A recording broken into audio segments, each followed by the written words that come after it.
Si vous me suivez sur Instagram, vous devez savoir que demain je pars à l'aventure et je suis trop contente. Ça fait beaucoup trop longtemps à mon goût que j'ai pas fait un voyage comme ça. Là ça va être du dépaysement total. Je vous dis pas tout de suite où je vais parce que j'ai envie que vous essayiez de deviner. Donc dites-moi en commentaire où est-ce que vous pensez que je vais aller.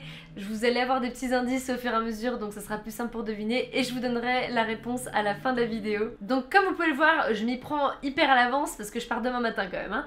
Mais j'avais très envie de vous attendre entre guillemets pour vous montrer ce que je mets dans mon sac et surtout mes indispensables, parce que faire tout mon sac avec vous, ça serait peut-être un petit peu long pour cette fois. Je vais vous dire les indispensables et les choses à savoir quand je fais un sac à dos pour partir à l'aventure comme ça, et j'espère que ça vous sera utile pour votre prochain voyage. Alors déjà, le sac à dos, comment qu'on le choisit?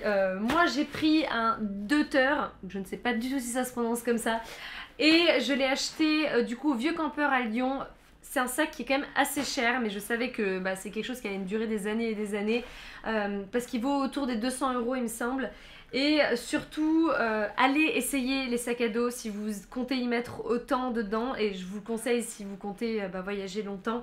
Allez en magasin les essayer, demandez conseil parce qu'en fonction des morphologies, peut-être que des sacs vous iront moins bien que d'autres. C'est hyper important que ce soit bien amorti derrière, voilà, que ça frotte pas trop, que ça vous irrite pas trop. En fonction du voyage et des pays que vous allez faire, peut-être qu'il y aura des spécificités, donc demandez aux vendeurs. Ce qui est hyper important aussi, c'est que les côtés, voilà, ces trucs là sur les côtés, soient quand même assez épais et se ferment bien devant et que ça repose sur vos hanches. En fait, il faut qu'un sac à dos, ça ne repose pas tant que ça sur votre dos parce que ça va vous faire mal. Il faut que ça repose le plus possible sur vos hanches et là vous pourrez le supporter beaucoup plus longtemps. Sinon en termes de taille, j'ai pris un 40 litres plus 10 litres, ça veut dire que je peux en rajouter 10 s'il faut. En sachant qu'il y a des poches un petit peu partout, vraiment je pense que cette taille là me suffirait si je partais là en tour du monde, parce que j'ai vécu un mois en Asie avec et ça suffisait. Ça suffisait avec un temps d'été, avec un temps d'hiver, je suis pas encore sûre, mais je pense que tout dépend de comment on s'organise. Donc là, cette fois-ci, je vais devoir prendre des affaires d'été et d'hiver, donc on va vite voir dans tous les cas si ça passe ou pas. Un autre indispensable pour moi quand je fais mon sac à dos, c'est les pochettes. C'est peut-être vu et revu, mais vraiment c'est hyper pratique parce que comme ça on fait des pochettes pour tout, et surtout prenez-les super, super souples pour que si vous en avez pas plus besoin d'une, vous pouvez la plier et la ranger quelque part. Je fais pareil avec ma trousse de toilette qui est certes complètement super moche, mais qui est tellement légère et en fait qui du coup peut vraiment se plier comme je veux. J'essaye de gagner du poids le plus possible sur ce que je peux, donc typiquement la trousse de toilette, c'est un truc où on peut facilement gagner du poids. Celle-ci, c'est un Eagle Greek, je vous mettrai en barre d'infos, mais elle est top, elle est assez résistante pour son qu'elle est hyper fine. Mais les pochettes, ça va vous permettre de tout organiser dans votre sac, de faire une pochette, je sais pas, une pochette t-shirt, une pochette short, une pochette pour vos médicaments, une pochette, une trousse de toilette pour vos affaires. Moi je sépare tout comme ça si vous avez besoin de quelque chose, vous savez déjà où c'est et c'est beaucoup plus rapide et beaucoup plus facile de s'organiser. Ensuite, un autre grand classique, mais n'empêche que ça sauve complètement, c'est les serviettes microfibres. Malheureusement, je sais que c'est pas très éco, mais c'est tellement pratique parce que ça prend pas de place.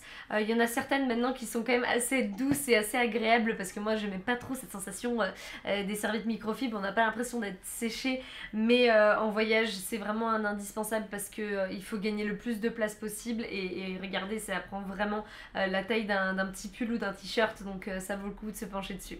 Deux autres indispensables en fonction de là où vous partez, surtout si c'est humide et chaud, c'est les lingettes pour bébé et c'est le talc. Parce que ça va vous permettre déjà, si vous avez nulle part où prendre des douches, clairement les lingettes pour bébé, ça va vous permettre de vous rafraîchir un petit peu.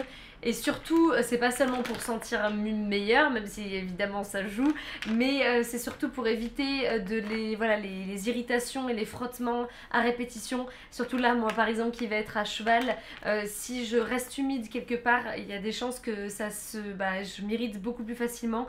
Et la deuxième solution justement, c'est de mettre du talc parce que ça permet d'absorber l'humidité. Ça peut aussi servir de shampoing sec si vraiment on est en galère et que là ça ressemble plus à rien, même si on s'en fout un peu d'à quoi on ressemble en voyage en soi, ça peut sauver aussi. Évidemment, il vous faut des chaussures en béton, enfin des chaussures qui sont vraiment adaptées à votre voyage. Moi j'ai ces chaussures de marche là, pareil ça a été un petit investissement au départ, c'est des Salomon, mais aucun regret parce que je les ai tellement utilisées à travers toute l'Asie. Là je vais encore les utiliser pendant tout le voyage. Je vais pas avoir de bottim pour le cheval, je vais prendre mes chaussures de marche et je vais mettre des chaps par dessus, donc ça peut vraiment faire multi-usage. Pensez à les imperméabiliser avant pour que vraiment elles résistent à l'eau, à l'humidité et tout ça, parce que là aussi c'est là où je vais, ça va être un pays où il peut faire des averses de ouf vraiment très rapidement, donc c'est hyper utile de garder les pieds au sec, ça change vraiment tout. Mais les chaussures de marche après toute une journée, on est aussi très content de s'en débarrasser, du coup c'est important d'avoir une deuxième paire de chaussures. Encore une fois, on est dans la sexitude la plus totale. Je me souviens avoir fait des soirées quand même, j'avais pris une petite robe quand même pour être plus canon et j'avais mis ces chaussures là.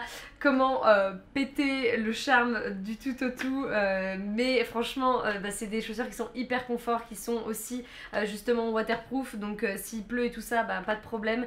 Et l'important vraiment quand on parle aventure, c'est le confort. C'est peut-être pour ça qu'on pécho pas trop, hein, mais c'est pas le but en soi. Ensuite, je vous recommande vraiment une lampe frontale, surtout si vous allez faire par exemple des excursions de nuit. Je sais que cette lampe m'avait sauvée quand j'étais à Java, parce qu'on avait fait les volcans de nuit, donc on n'avait rien pour nous éclairer, et franchement, rester tout le long avec son téléphone ou avec une lampe torche comme ça, c'est quand même moins pratique. Donc n'oubliez pas la petite lampe frontale, et un petit peu dans le même état d'esprit.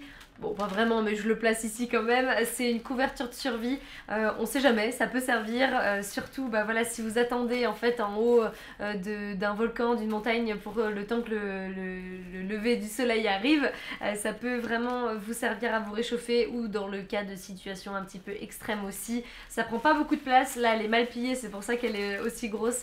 Mais parfois, c'est vraiment tout petit, donc faut pas hésiter à mettre une dans une poche. D'autres indispensables en fonction aussi de la météo, mais en général c'est toujours bien de les avoir parce que ça prend pas énormément de place non plus. C'est évidemment un kawaii. Là j'ai pris un kawaii qui est quand même assez serré, parce que vous avez aussi des capes de pluie et ce genre de choses. Pensez à prendre pourquoi pas aussi une protection pour votre sac. Moi je sais que dans le gros il y a une protection qui est intégrée dessous, et que si vraiment il y a une averse, j'ai juste à prendre la protection et à le mettre dessus. Là c'est inséré parce que pour les chevaux il faut faire attention, ils peuvent avoir peur du bruit de votre cape, et aussi du fait que c'est large et que ça peut faire des mouvements bizarres et ça peut les effrayer. Donc là c'est pour ça que j'ai pris un kawaii assez serré, mais ça me semble plutôt indispensable quand même de prendre un kawaii. Et dans le cas contraire, c'est aussi de prendre un petit chapeau. Donc voilà, là j'ai vraiment trop la classe avec celui-là. Encore franchement je le trouve pas trop dégueu. Et en plus c'est un chapeau anti-UV, donc qui va vraiment me protéger du soleil, parce que le soleil tape aussi énormément là où je vais. Et c'est important d'avoir des bonnes lunettes de soleil aussi qui protègent vos yeux à ce niveau-là. Là je vous donne tout, en fait vraiment tout, quand vous voulez être organisé, impeccable et que vous voulez vraiment pas prendre de risques. Évidemment, il y en a qui s'en foutent, il y en a qui partent sans lunettes, il y en a qui mettent pas de chapeau. Vous faites comme vous le sentez, comme vous voulez. Pour une fois, j'ai été organisée, alors je suis assez fière de moi et je vous partage ça, mais ça n'a pas été le cas pour tous mes voyages. Là, je viens juste d'acheter ce chapeau, donc ça n'a pas été toujours le cas. Alors pour ce voyage-là, j'avoue que j'ai fait un petit peu des investissements que j'ai pas fait pour d'autres voyages, parce que justement on va être un petit peu perdu au milieu du désert, au milieu de nulle part, avec peut-être pas des sources d'eau très fiables. Donc c'est pour ça que j'ai pris pour la première fois une gourde dont j'avais entendu parler, qui est la gourde Livestraw. Donc vous pouvez soit acheter la gourde, soit la paille en fait toute seule. Et c'est une paille qui filtre l'eau, donc peu importe si vous trouvez de l'eau en montagne, de l'eau vous n'êtes pas complètement sûr, bon en montagne c'est peut-être pas le bon exemple parce qu'en général elle est bonne, mais l'eau vous n'êtes pas complètement sûr et qu'elle est un petit peu dégueu, normalement vous le mettez dans la gourde et ça permet de pouvoir la boire à travers cette paille et ne pas tomber malade. Donc ça va être la première fois que je teste. J'ai aussi les Aquatabs, donc c'est les petites pastilles que vous mettez dans l'eau, que vous attendez une demi-heure pour pouvoir boire. Mais j'avais bien envie de tenter ça pour une fois. Je vous en dirai des nouvelles quand je rentre. Deuxième chose dans laquelle j'ai investi et que j'ai reçu aujourd'hui, et qui est en fait énorme, c'est des panneaux solaires en fait.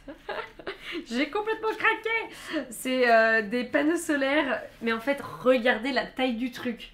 si je ne m'attendais pas du tout à ça, mais apparemment ça marche du tonnerre pour pouvoir recharger jusqu'à 3 appareils en même temps il me semble. Mon but c'est quand même de déconnecter évidemment, surtout là ce voyage j'ai vraiment besoin de me couper je pense d'internet, des réseaux et tout ça. Mais si votre métier dépend de la charge de votre caméra, de votre téléphone, si je sais pas vous partez à la montagne pendant très longtemps ou dans des coins reculés, je pense que ça peut vraiment sauver et surtout c'est énergie solaire donc et apparemment ça charge pratiquement aussi rapidement qu'une prise normale. Je vous en dirai pareil plus une fois que je l'aurai vraiment testé, mais il faut savoir que c'est quand même assez gros et que c'est un petit peu lourd. Après ça peut valoir le coup et je pense que je vais me faire des copains avec ça si ça fonctionne bien. Avant d'avoir le panneau solaire d'ailleurs j'avais quand même cette petite batterie qui est aussi quand même assez lourde, je crois qu'elle fait 500 grammes. C'est la même marque, c'est RAV Power et ça marche super bien, ça peut faire jusqu'à 3 ou 4 recharges de téléphone. Après voilà, il faut que la recharger contre une prise sectorielle, donc si vous êtes en aventure pendant 10 jours comme moi et que vous n'avez pas forcément de prise, c'est cuit, ça marchera au début mais ça marchera plus après. Pour les fringues de manière générale, les indispensables c'est vraiment des vêtements où vous êtes confortable, c'est la base. Vraiment en voyage, je sais qu'on n'est pas sexy mais on n'est pas là pour ça. Le but c'est de pas vous prendre la tête avec ce que vous allez mettre, de prendre aussi des trucs qui sont à la fois respirants pour votre transpiration mais aussi qui sèchent rapidement. Ça c'est hyper important s'il pleut beaucoup là où vous allez et de pas rester dans des fringues qui sont trempées et tout, c'est horrible. Et aussi voilà en termes de sous-vêtements, de prendre des trucs où vous êtes confort, pareil qui sèchent rapidement. Pareil pour les chaussettes et les chaussettes, moi vu que j'ai des chaussures de marche, j'ai fait attention à prendre des chaussettes qui sont quand même hyper adaptées pour ça et qui évitent un petit peu les ampoules pour marcher très longtemps. Encore une fois, vous n'êtes pas obligé de prendre les chaussettes les plus techniques mais au moins des trucs où vous êtes sûr que les frottements seront pas là et que ça va être le plus confort possible. Pour la trousse de toilette, je vous conseille vivement, maintenant que ça existe et qu'il y en a beaucoup, de tout prendre en format solide parce que ça dure beaucoup plus longtemps, parce que vous êtes sûr d'éviter le merdier de renverser son shampoing dans sa valise, parce que ça je pense qu'on l'a tous connu. La petite astuce, si vous avez quand même quelque chose de liquide, vous la connaissez peut-être, mais c'est de mettre un petit bout de plastique, un sac plastique, vous ouvrez le bouchon en fait de votre produit. J'allais prendre quelque chose pour vous montrer, mais là j'ai juste une bouteille d'eau un peu défoncée, mais en gros vous ouvrez le bouchon, vous mettez votre petit plastique là et vous refermez par dessus. Ça vous évite déjà pas mal de mauvaises surprises, mais le mieux c'est vraiment de prendre en format solide si vous pouvez. Donc là j'ai à la fois le shampoing solide, ça c'est la marque, bon évidemment en plus c'est bio, vegan et tout ça, j'ai tout pris en fait de cette marque là, de l'Amazona. Et j'ai pris le dentifrice solide, c'est la première fois que je vais tester donc on va voir ce que ça donne, qui ressemble à ça. Et j'ai pris aussi le déodorant solide. Et tous sont déjà super bons, mais voilà, vous imaginez à quel point ça peut être pratique d'avoir un truc aussi petit et surtout qui dure super longtemps et qui a l'air tout à fait efficace. Un autre indispensable évidemment, c'est de prendre votre trousse de secours avec vous. Là, encore une fois, ça va dépendre de vous, à quel point vous êtes stressé ou pas, à quel point vous aimez prendre des précautions ou pas, à quel point vous avez envie de dépenser ou pas. Moi, j'ai quand même pris pas mal de trucs, là, j'avoue. Encore une fois, parce que je suis dans un élan d'organisation de ouf, vu que je pars dans un voyage organisé, j'ai rien eu d'autre à organiser, donc je me suis prise en avance pour tout le reste. En gros, les situations que je prévois, c'est toutes les situations du bide, parce que moi j'ai souvent des problèmes avec ça en plus, donc c'est diarrhée, grosse diarrhée, donc grosse tourista, ça va être constipation aussi, parce que si pendant 2 semaines vous n'allez pas aux toilettes, ça peut ne pas être très cool aussi. Ça va être évidemment vomissement. Ce que vous pouvez prendre aussi, c'est du charbon, si vous voulez faire du naturel, pour vous prévenir en fait justement d'avoir des problèmes d'estomac, parce que je pense que c'est arrivé au moins une fois dans tous les pays en Asie où je suis allée, parce que à chaque fois je suis pas habituée, et encore quand j'étais en Asie j'étais déjà plus habituée. Là je passe de la France à ce pays qui est en Asie, donc ça va vraiment me faire un choc, donc je vais prendre le charbon végétal. Après les autres situations que j'ai, bah, c'est évidemment les sparadraps, pansements, la biafine. Après, il va y avoir quoi? Il va y avoir aussi tout ce qui est, moi, je pense à prendre du collyre pour les yeux parce que là, en plus, il va y avoir beaucoup de poussière. Donc, je fais souvent des allergies et c'est assez chiant quand vraiment je peux plus regarder ni rien faire. Et l'autre circonstance que vous pouvez avoir, c'est les maux de tête, les courbatures. Là, on va faire beaucoup de cheval, donc les courbatures. J'ai pris des ibuprofènes. J'ai vraiment fait une trousse plutôt complète. Et après, les dernières choses, c'est cystite parce que là encore, on est à cheval. Et oui, et des antibiotiques à spectre large en espérant ne pas les utiliser, évidemment. Et en fonction de quel pays vous allez aussi, évidemment, prenez de l'anti-moustique et de l'anti-moustique efficace parce que choper la dingue, j'ai eu des potes qui l'ont eu, c'est vraiment pas drôle. Rapidement, côté hygiène féminine aussi, je vous conseille vivement de prendre des protège-slips si vous pouvez. Comme ça, vous n'avez pas à prendre 15 milliards de culottes différentes et vous pouvez garder la même pendant plusieurs jours si vous transpirez pas trop. Je sais que c'est pas encore une fois très éco, mais essayez de prendre des protège-slips qui polluent le moins possible ou de prendre des protège-slips lavables et de les laver sur place à la main par exemple. Ça peut être vraiment une bonne solution. Là, j'ai pas eu le temps d'en acheter, mais clairement, c'est ce que je ferai la prochaine fois. Et aussi, moi j'utilise pour mes règles la cup. Normalement, je devrais pas les avoir, mais avec la cup, vous devriez vous en sortir plutôt bien aussi. Il faut juste avoir accès à de l'eau bouillante au moment où vous allez la mettre pour la première fois parce que c'est important de pas choper des trucs pas cool. Moi, je l'ai déjà rincé avec de l'eau qui est normalement pas potable, j'ai pas eu de problème. Mais si ça vous inquiète vraiment, vous pouvez faire avec de l'eau en bouteille, la rincer quand vous allez aux toilettes. C'est vraiment hyper pratique d'avoir la cup en voyage. Finalement aussi, n'oubliez pas de prendre un petit sac à dos en plus pour la journée parce que votre gros sac à dos en général vous n'aurez pas à le porter, enfin tout dépend de ce que vous faites mais pas toujours. Et de prendre pareil un petit sac à dos qui respire, qui est juste de taille suffisante pour pouvoir mettre votre appareil photo, une bouteille d'eau et un petit peu des réserves. Et si possible un sac à dos qui se plie facilement et que vous pouvez mettre et plier dans votre gros sac à dos parce que par exemple pour passer l'avion de temps en temps, peut-être que vous avez droit qu'à un seul sac donc vous le passerez à ce moment là. Mais voilà, c'est pratique d'avoir le petit sac à dos en plus. Qu'est-ce que j'ai oublié? Je crois qu'on est pas mal là quand même hein. Alors moi évidemment je pars avec l'appareil photo. Là j'ai pris celui de mon père donc c'est un réflexe. Je prends pas celui avec lequel je suis en train de filmer parce que je pense qu'il est trop sensible à la poussière et ça me fait un peu peur de l'abîmer. Mais je vais prendre celui-là avec 2 batteries supplémentaires. Pensez à prendre beaucoup de cartes SD aussi. Si vous voulez un trépied, tout dépend en fait de ce que vous en faites. Si c'est juste des photos d'amateurs, de souvenirs, vous chargez le moins possible en vrai. Si vous avez envie d'en faire quelque chose un petit peu plus pro derrière ou un petit peu plus travaillé en tout cas, pourquoi pas ramener un petit peu votre matos comme vous avez envie. Ça vous devez déjà le savoir, j'ai pas besoin de vous le dire, mais voilà, moi je prends en tout cas mon réflexe. Je vais sûrement prendre pas un trépied mais le GorillaPod là avec les grosses boules. Attendez, je vais vous le montrer. Voilà, c'est ça le GorillaPod. Ça permet en fait de pouvoir vraiment attacher votre appareil photo de partout et de pouvoir surtout le poser par terre et prendre des photos si vous êtes toute seule, si vous êtes en couple, si vous êtes à plusieurs et que vous avez envie de tous être sur la photo, c'est hyper pratique et ça prend pas beaucoup de place, c'est hyper léger. Ça c'est vraiment pour moi un indispensable, mais je vais le voir si j'ai la place de le prendre ou pas parce que là c'est pas ma priorité les photos pour ce voyage là. Donc on va voir. Un autre de mes indispensables c'est ma liseuse. Donc moi j'ai un Kindle depuis déjà quelques années.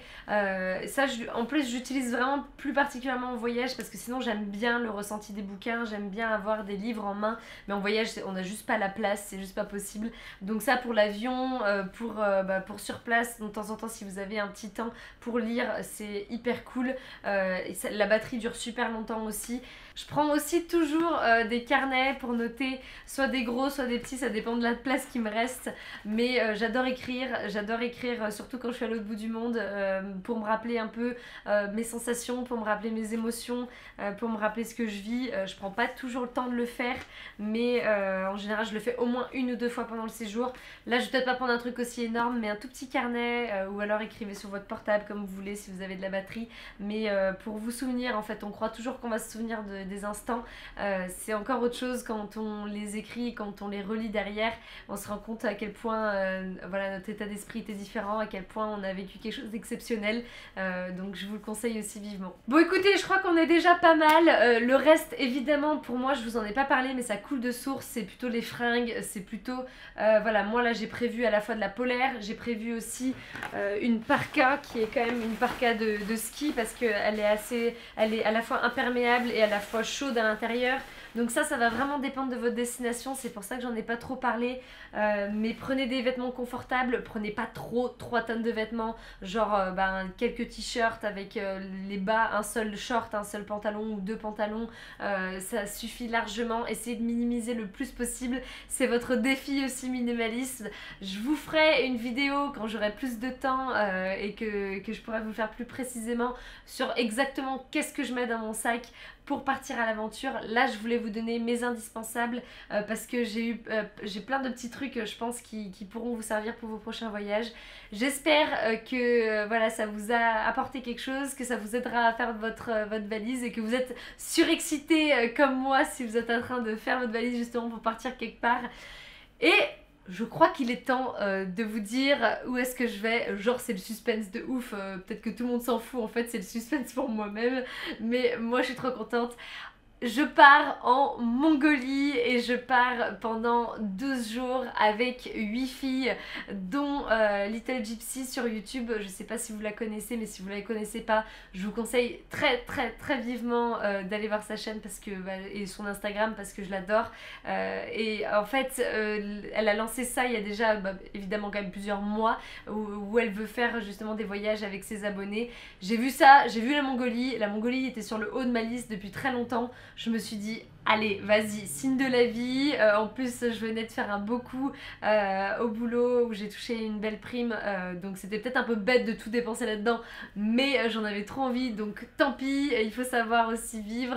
Et vraiment, c'était le voyage que je pensais pas réaliser avant longtemps. Et finalement, là, je pars demain. On va traverser quand même une bonne partie de la Mongolie à cheval pendant 10 jours. Ça va être juste absolument dingue.